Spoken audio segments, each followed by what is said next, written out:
Estamos de volta com o terceiro bloco do Sol Esportes. E você já experimentou os tacos mais saborosos de BH? Aquele lanche mexicano feito na chapa, com carne quentinha, guacamole, molhos diferentes e recheios variados. Você pode conhecer essa deliciosa novidade na Tá Com Tudo, uma autêntica taqueria que serve comida mexicana de qualidade. Lá você vai degustar tacos de carne, frango, vegetariano, além de conhecer um pouquinho da cultura mexicana. O endereço está na tela para você, Rua dos Geólogos 505, no bairro Alípio de Melo, região da Pampulha. E a Tá Com Tudo também está sobre rodas. Conheça o trailer mexicano, que é o maior barato. Ele anda pela cidade toda e você sabe direitinho onde ele vai estar pela página do Facebook da Tá Com Tudo, a primeira taqueria de BH, a original.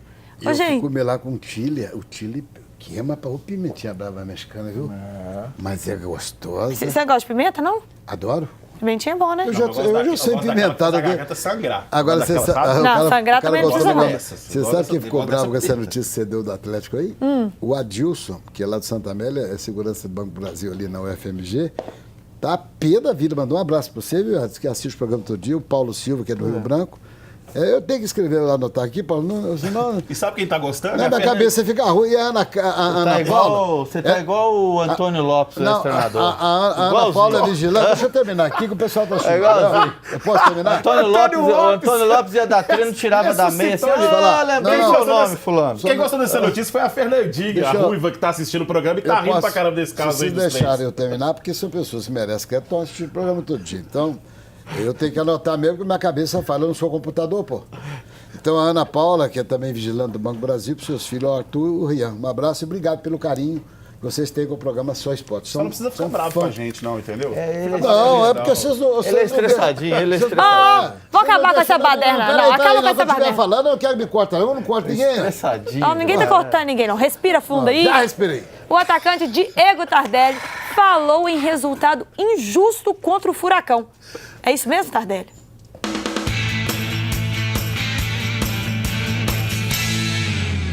É um resultado outra vez injusto, né? Porque tomar o gol com 30 segundos, né, acaba atrapalhando a estrutura do time.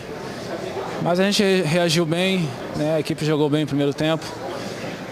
Segundo tempo veio o desgaste, veio, né, o cansaço, né, principalmente da minha parte.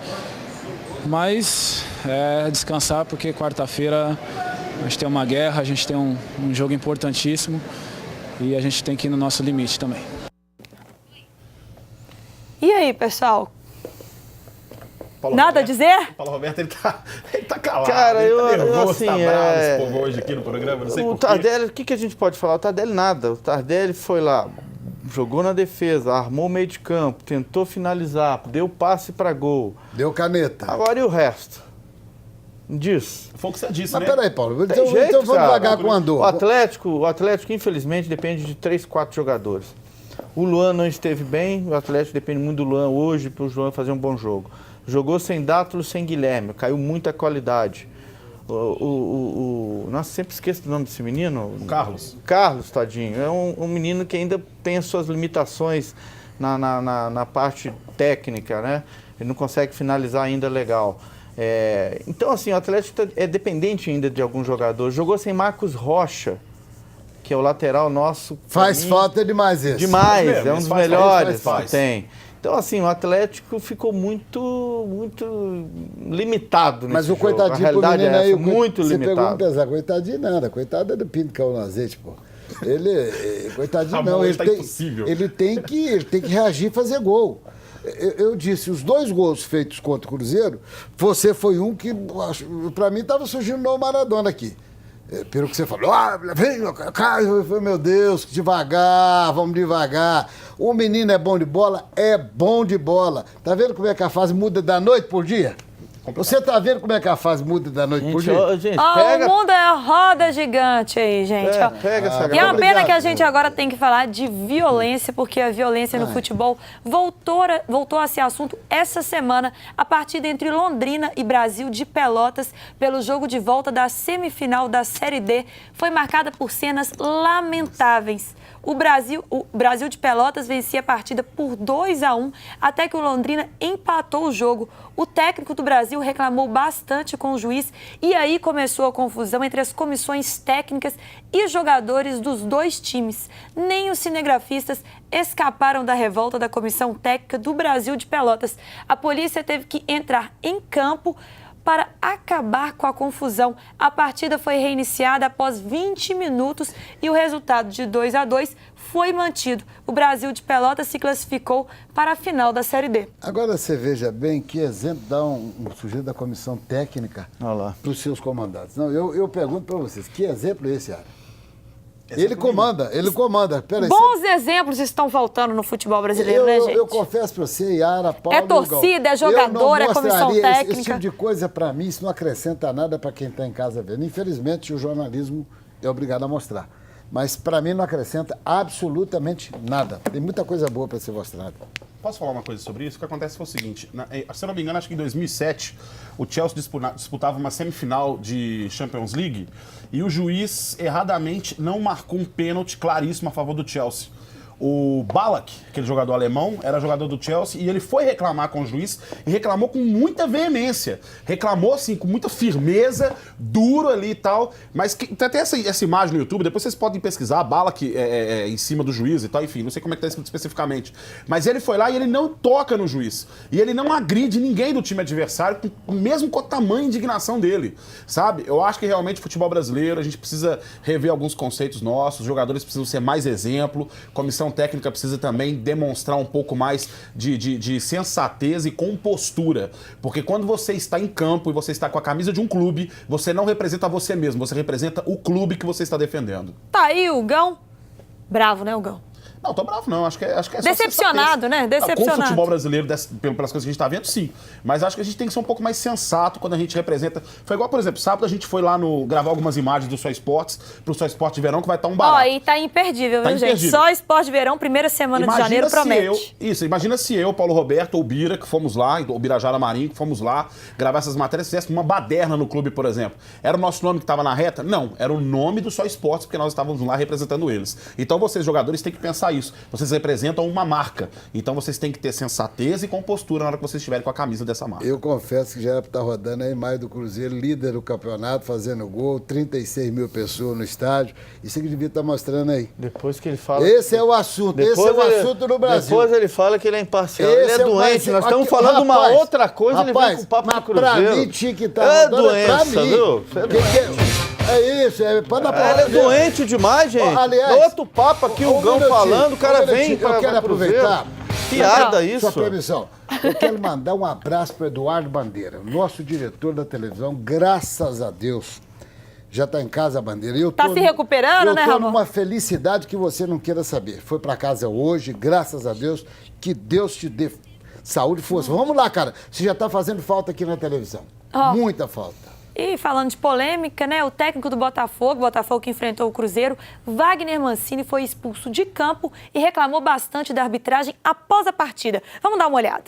E essa foi a minha segunda expulsão em 10 anos. Eu sou um cara que eu tento de todas as formas respeitar a arbitragem, né, e passo isso aos meus atletas.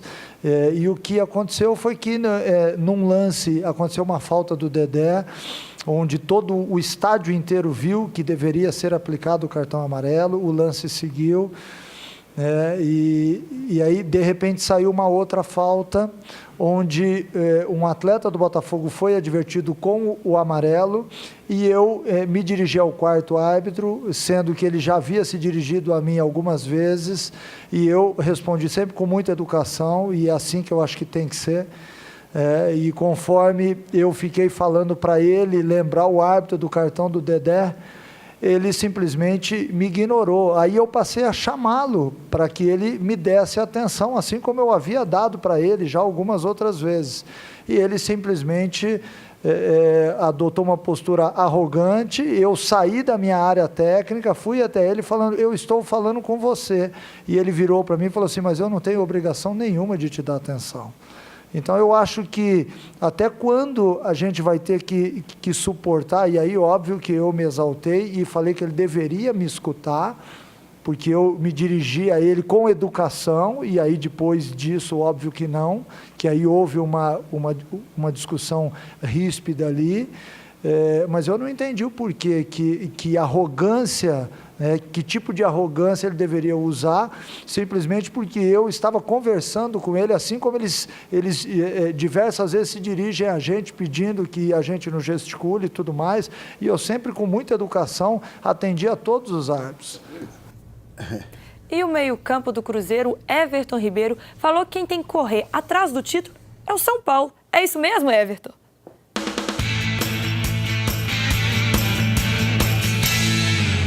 Certeza, principalmente dentro de casa. Temos que fazer os 3 pontos, que é de suma importância, mas um jogo a menos para eles tirarem a diferença. Então, passa um pouco também da pressão para o outro lado. Mas a gente tem que pensar só na gente, fazer nossos melhores jogos, principalmente dentro de casa, e conseguir as vitórias que vai nos mantendo na liderança. A gente teve chances claras, né? Acho que um pouquinho mais de tranquilidade, menos ansiedade ali para definir.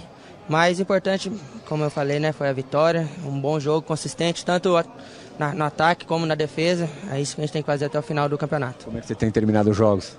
Nossa, a gente sai um pouco bem desgastado. Vem sendo substituído várias vezes por conta disso. Sim, e o importante é que a gente está fazendo resultado, está dando para poupar um certo tempo, porque são jogos cansativos, mas a gente tem um grande elenco aí para isso.